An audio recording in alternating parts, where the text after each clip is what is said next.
जब देवताओं का सबसे खौफनाक दुश्मन क्रोनोस अपनी कैद तोड़कर फिर से जागने लगा तो उन्हें जरूरत पड़ी एक महाअस्त्र की। लेकिन जब देवताओं को ही बेड़ियों में जकड़ लिया गया तो इस प्रलय को रोकने की आखिरी उम्मीद बना वो शख्स जिसने दुनिया को पहले भी तबाही से बचाया था। उस महाअस्त्र तक पहुंचने के लिए पर्सियस को गुजरना पड़ा एक ऐसी रहस्यमयी भूल भुलैया से जो आपके दिमाग के साथ खेलती है और जहाँ रास्ता हर पल बदलता है, जहाँ की पहरेदारी करते हैं विशालकाय साइक्लोप्स जिनके हाथों से बच निकलना नामुमकिन है। अपनी मंजिल तक पहुंचने के लिए उसे सामना करना पड़ा नरक के सबसे खौफनाक राक्षसों का, लेकिन इन दानवों से भी बड़ी चुनौती उसके ही अपनों का धोखा बन गया। ये कहानी है राथ ऑफ द टाइटन्स मूवी की।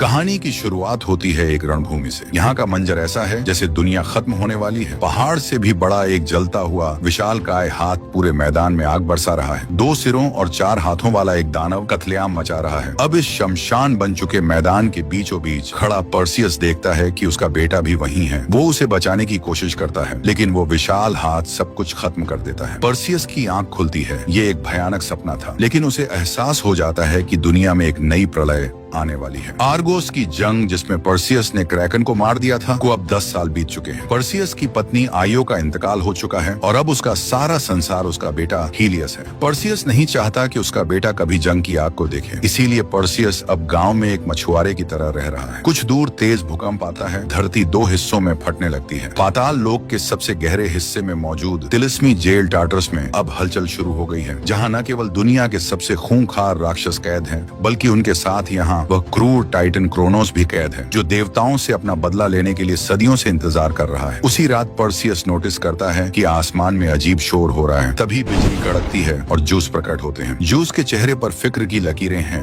वह पर्सियस को कहता है कि आर्गोस की तबाही के बाद इंसानों ने देवताओं से प्रार्थनाएं करना बंद कर दिया है, जिसकी वजह से देवता बूढ़े हो रहे हैं और उनकी ताकत खत्म हो रही है। जूस कहता है कि टार्टर्स की जेल से अगर क्रोनोस आजाद हो गया तो पूरी दुनिया राख बन जाएगी। जूस पर्सियस की मदद मांगता है, लेकिन पर्सियस कहता है कि वो अपने बेटे को अकेले छोड़कर नहीं जा सकता और वो जूस के साथ जाने के लिए इनकार कर देता है। जूस पर्सियस से कहता है कि तुम्हारा आधा इंसान होना तुम्हें देवताओं से भी ताकतवर बनाता है। यह कहकर वह वहाँ से चला जाता है। जूस अब सीधा अंडरवर्ल्ड के सबसे गहरे हिस्से में पहुँचता है। पोसाइडन भी पहले से ही वहाँ पहुँच चुका है। कुछ देर बाद जूस का बेटा एरिस भी वहाँ आ जाता है। एरिस जूस से काफी खफा है क्योंकि उसे लगता है कि जूस ने उससे ज्यादा अहमियत पर्सियस को दी है। जूस उन्हें टार्टर्स जेल के पास लेकर जाता है। टार्टर्स की उस अद्भुत जेल की दीवारों में काफी हलचल है। जूस हेडीज को पुकारता है। हेडीज वहाँ प्रकट होता है। जूस हेडीज से पुरानी दुश्मनी भूलकर साथ लड़ने के लिए कहता है ताकि क्रोनोस को कैद में रखा जा सके, लेकिन तभी उनको कुछ राक्षस चारों तरफ से घेर लेते हैं और उन पर हमला कर देते हैं। दरअसल हेडीज ने उनको धोखा दिया है। अचानक हुए हमले की वजह से जूस और पोसाइडन भी उनका मुकाबला नहीं कर पाते हैं। एक आग का गोला पोसाइडन को जाकर लगता है और वो घायल हो जाता है। एरीज भी अपना हथियार निकालता है, लेकिन वो अपने ही पिता जूस पर हमला कर देता है क्योंकि एरीज भी हेडीज से मिला हुआ है। जूस को ये देखकर काफी धक्का लगता है। जूस को बेहोश करने के बाद एरीज जूस के हथियार थंडरबोल्ट को ले लेता है। अगली सुबह जमीन से खौफनाक राक्षस निकलने लगते हैं। पर्सियस नोटिस करता है कि उनमें से एक आग का गोला उनके गांव की दिशा में बढ़ रहा है। वह तेजी से अपने घर की तरफ भागता है। वह आग का गोला उनके गांव के बीच गिरता है। जमीन के अंदर एक दानव तेजी से आगे बढ़ता है और एक धमाके के साथ जमीन फाड़कर बाहर निकलता है। पर्सियस नोटिस करता है कि राक्षस सीधा उसके बेटे की दिशा में जा रहा है। वह अपनी वो तलवार उठाता है जो जूस ने उसे दी थी। पर्सियस उस राक्षस की दिशा में भागता है। चारों तरफ उस दानव ने तबाही मचा रखी है और लोगों को जिंदा जला रहा है। तभी वह दानव काइमेरा उसके सामने आता है। ये 2 सिरों वाला एक ऐसा शैतान है जो एक सिर से जहर फेंकता है और दूसरे सिर से आग उगलता है और जिसकी पूंछ एक जहरीला सांप है। पर्सियस अपनी फुर्ती का इस्तेमाल करके काइमेरा के ऊपर जंप करता है और उसके ऊपर वार करता है, लेकिन काइमेरा पर्सियस को गिरा देता है। काइमेरा उन्हें जलाने की कोशिश करता है, लेकिन पर्सियस पास पड़े एक लकड़ी के टुकड़े को उठाकर उस आग को रोक लेता है। काइमेरा फिर से गांव वालों के पीछे दौड़ता है। वो सब कुछ तोड़ते हुए आगे बढ़ता है। पर्सियस भी उसका पीछा करता है, लेकिन जैसे ही वह हीलियस तक पहुंचना चाहता है, काइमेरा दीवार तोड़कर उनके बीच आ जाता है। हीलियस की जान बचाने के लिए पर्सियस काइमेरा को ललकारता है। काइमेरा पर्सियस को घसीटते हुए दौड़ता है और वो दोनों दीवार तोड़ते हुए एक घर में जा गिरते हैं। काइमेरा एक जाल में फंस जाता है और उसके जहर फेंकने वाले मुंह में लोहे का एंकर फंस जाता है। काइमेरा अपनी सांप वाली पूंछ से हमला करने की कोशिश करता है, लेकिन पर्सियस उसे काट देता है। काइमेरा वहां से भाग उठता है। पर्सियस उस पर हमला करता है और उसके एक सिर को जमीन में एंकर से ठोक देता है और दूसरे सिर को एक चैन से अलग दिशा में खींचता है। अब उस दानव के मुंह से लगातार जहर निकल रहा है। पर्सियस काइमेरा को आग फेंकने के लिए मजबूर करता है और जैसे ही वो आग उगलता है, पर्सियस चैन छोड़ देता है और वो दानव खुद की आग से ही जल जाता है। पर्सियस ने भले ही उस दानव को मार दिया है, लेकिन उनका पूरा गांव तबाह हो चुका है। ज्यूस ने जिस प्रलय के बारे में उसे बताया था, अब वो उसके सामने है। वो हीलियस को अपने साथ लेकर माउंट ऑफ आइडल्स की तरफ बढ़ता है, धरती की वो जगह जो स्वर्ग के सबसे करीब है। यहाँ देवताओं का वो मंदिर है जहाँ लोग पहले उनकी पूजा करते थे, लेकिन अब इसकी हालत काफी जर्जर हो चुकी है। पर्सियस ज्यूस को बुलाने के लिए प्रार्थना करता है। आसमान में धमाका होता है, लेकिन ज्यूस की जगह वहाँ पोसाइडन आता है। वह बुरी तरह से घायल है। वो बताता है कि हेडीज और एरीज ने उन्हें धोखा दिया है। पोसाइडन कहता है कि अब पर्सियस ही ज्यूस को बचा सकता है, लेकिन इसके लिए उसे हेफेस्टस को ढूंढना पड़ेगा। पोसाइडन अपनी आखिरी सांसें लेते हुए पर्सियस को अपना त्रिशूल देता है और कहता है, मेरे बेटे इजेनोर को ढूंढो, जो रानी एंड्रोमेडा के कैंप में कैद है। वही तुम्हें रास्ता दिखाएगा और अगर वो काबिल साबित हो तो उसे मेरा त्रिशूल सौंप देना। पर्सियस हीलियस को सुरक्षित जगह पर छोड़ता है और अपने उस जादुई उड़ने वाले घोड़े पेगासस को लेकर निकल पड़ता है अपनी पुरानी दोस्त एंड्रोमेडा से मिलने के लिए। आसमान से वो नीचे देखता है, चारों तरफ बस तबाही है। अगर वह नहीं लड़ा तो उसका बेटा भी नहीं बचेगा। पेगासस को दूर से देखकर एंड्रोमेडा के कैंप के सैनिकों को लगता है कि कोई दानव उनकी तरफ बढ़ रहा है। वो उस पर हमला करने के लिए आगे बढ़ते हैं, लेकिन एंड्रोमेडा को पता चल जाता है कि वो पर्सियस है। वो अपने सैनिकों को हथियार नीचे करने को कहती है।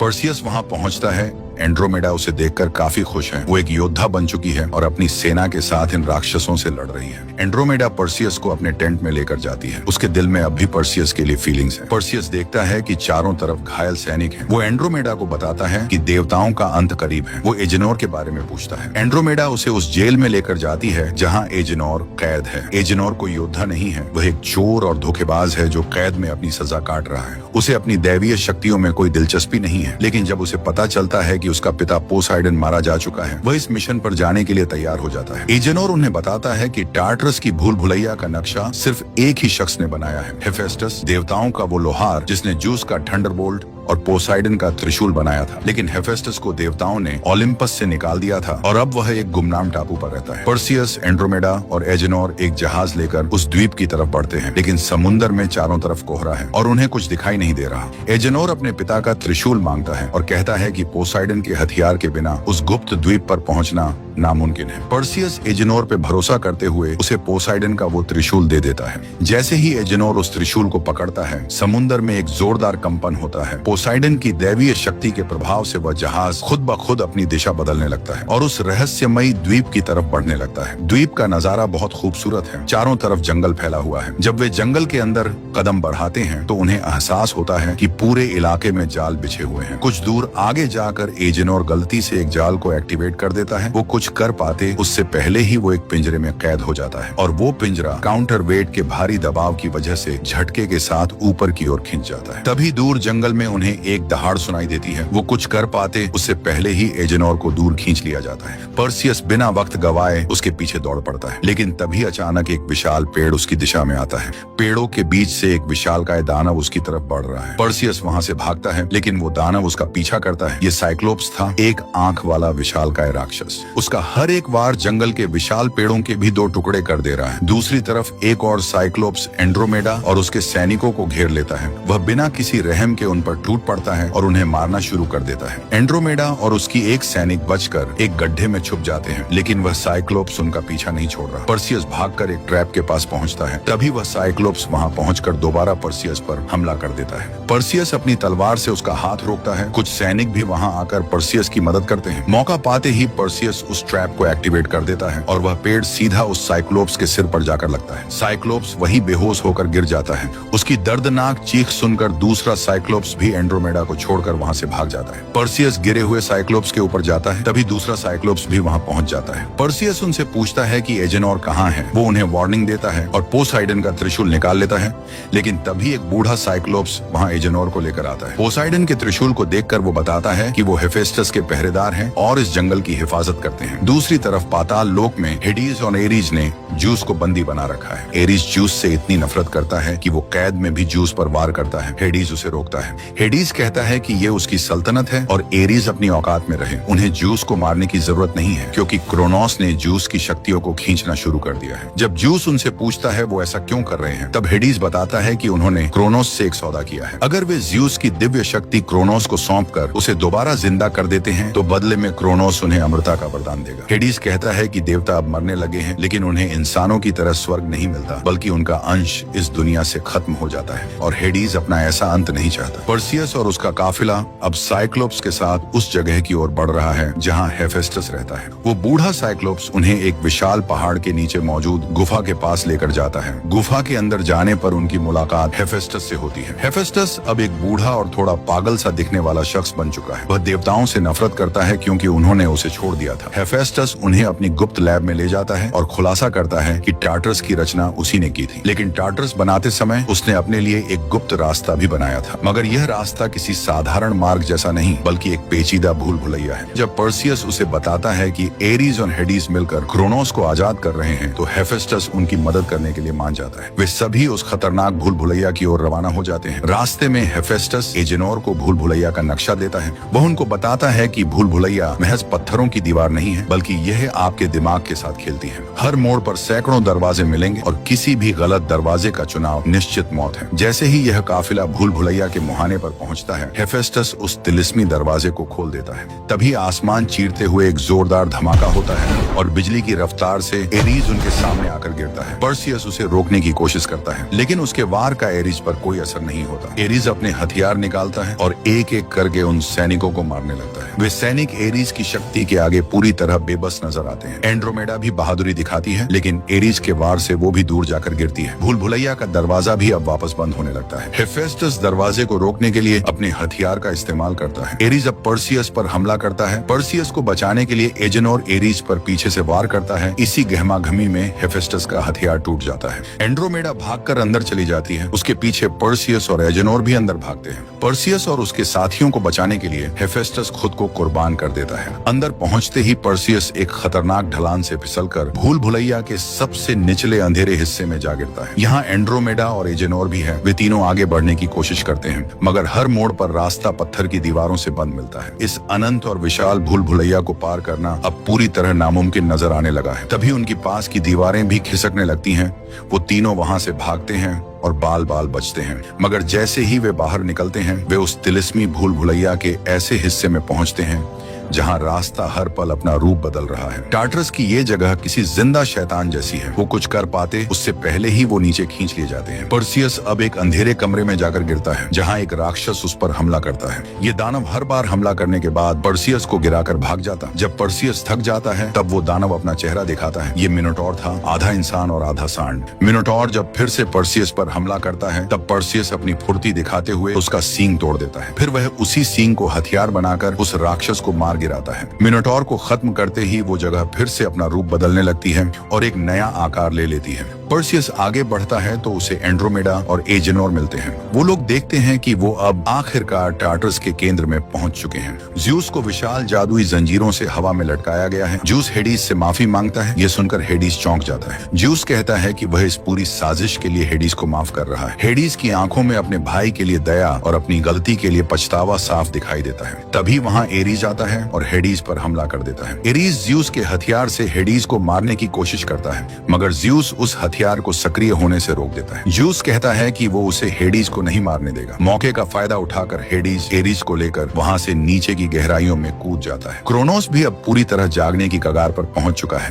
पर्सियस, एंड्रोमेडा और एजेनोर के साथ वहाँ पहुंच जाता है। वो लोग ज्यूस की जंजीरों को तोड़ने की कोशिश करते हैं। क्रोनोस उन्हें रोकने के लिए अपना हाथ उनकी तरफ बढ़ाने लगता है। पर्सियस अब अपनी पूरी ताकत का इस्तेमाल करते हुए उन जंजीरों को तोड़ देता है, लेकिन एरीज फिर से वहाँ आ जाता है। वो एक धमाका करता है जिससे एंड्रोमेडा हवा में उछल जाती है, पर पर्सियस उसे पकड़कर बचा लेता है। हेडीज वहाँ आकर एरीज को रोकता है और सबको वहाँ से जाने के लिए कहता है, लेकिन जब पर्सियस ज्यूस को लेकर वहाँ से जा रहा होता है, एरीज हेडीज पर वार करता है और उससे पोसाइडन का त्रिशूल छीनकर ज्यूस की दिशा में फेंकता है। वो त्रिशूल सीधा ज्यूस को जाकर लगता है। बिगड़ते हालातों को देख ज्यूस अपनी अंतिम बची हुई ताकत का इस्तेमाल करता है। एक धमाका होता है और वो पाताल लोक से बाहर पहुंच जाते हैं, लेकिन अब ज्यूस की सारी शक्तियां खत्म हो चुकी हैं और वो मौत के बहुत नजदीक है। ज्यूस पर्सियस को बताता है कि क्रोनोस को सिर्फ एक महाअस्त्र स्पीयर ऑफ ट्रियम से मारा जा सकता है, जो ज्यूस के थंडरबोल्ट, पोसाइडन के त्रिशूल और हेडिस के हथियार को एक साथ जोड़कर बनेगा। लेकिन थंडरबोल्ट अब भी एरीज के पास था। पर्सियस एरीज से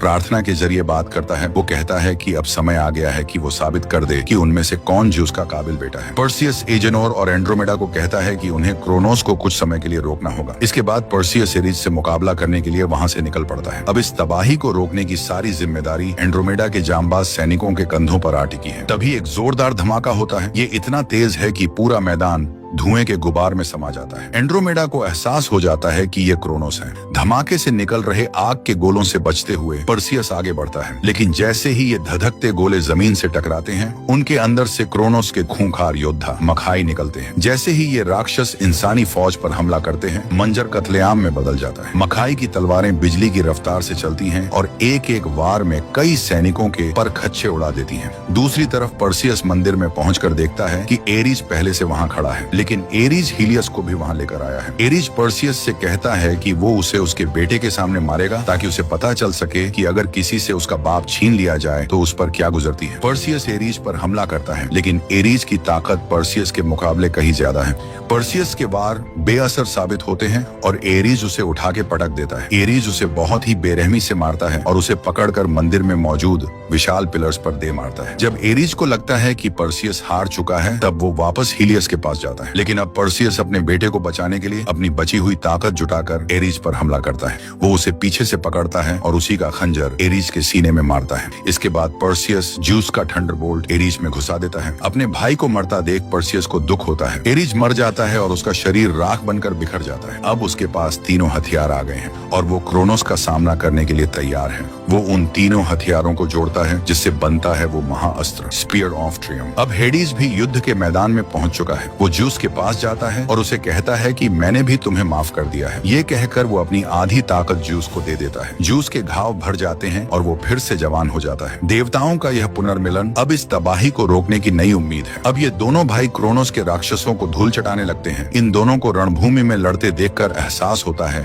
कि आखिर इन्हें ब्रह्मांड का देवता क्यों कहा जाता है। हेडिस और ज्यूस अपनी शक्तियों से क्रोनोस के मखाई दानवों को मक्खियों की तरह हवा में उड़ा देते हैं। लेकिन तभी क्रोनोस जमीन को फाड़कर बाहर निकलने लगता है, जिसका आकार इतना विशाल है कि उसके सामने पहाड़ भी छोटे लग रहे हैं। ज्यूस अपनी शक्तियों का इस्तेमाल कर क्रोनोस पर हमला करता है, लेकिन इससे क्रोनोस अब और भी ज्यादा गुस्से में आ जाता है। वह अपने एक ही वार से पूरे के पूरे पहाड़ को नेस्तो नाबूद कर देता है। पर्सियस भी अब क्रोनोस की तरफ बढ़ रहा है, लेकिन क्रोनोस लगातार आग की बारिश कर रहा है। उसका हर एक हमला पूरे जंग के मैदान में आग के गोले बरसा रहा है। ज्यूस और हेडिस को समझ आ जाता है कि पर्सियस को क्रोनोस तक पहुंचाने के लिए उन्हें क्रोनोस को रोकना पड़ेगा। वो दोनों अपनी शक्तियों को मिलाकर अपनी पूरी ताकत के साथ क्रोनोस पर एक वार करते हैं। इस वार से क्रोनोस भी हिल जाता है और चंद पलों के लिए अपना मुंह खोल लेता है। पर्सियस को हमला करने का एक मौका मिल जाता है। क्रोनोस ज्यूस और हेडिस को रोकने के लिए जमीन पर अपना मुक्का मारता है, जिससे आग का एक तूफान उठ जाता है। ज्यूस अपनी बची हुई ताकत का इस्तेमाल करके एक सुरक्षा कवच बनाकर हेडिस को बचा लेता है। पेगासस भी पर्सियस का पूरा साथ देता है और वो दोनों आग को चीरते हुए आगे बढ़ते हैं। पर्सियस सीधे क्रोनोस के उस जलते हुए मुंह में एक सुसाइड डाइव लगाता है।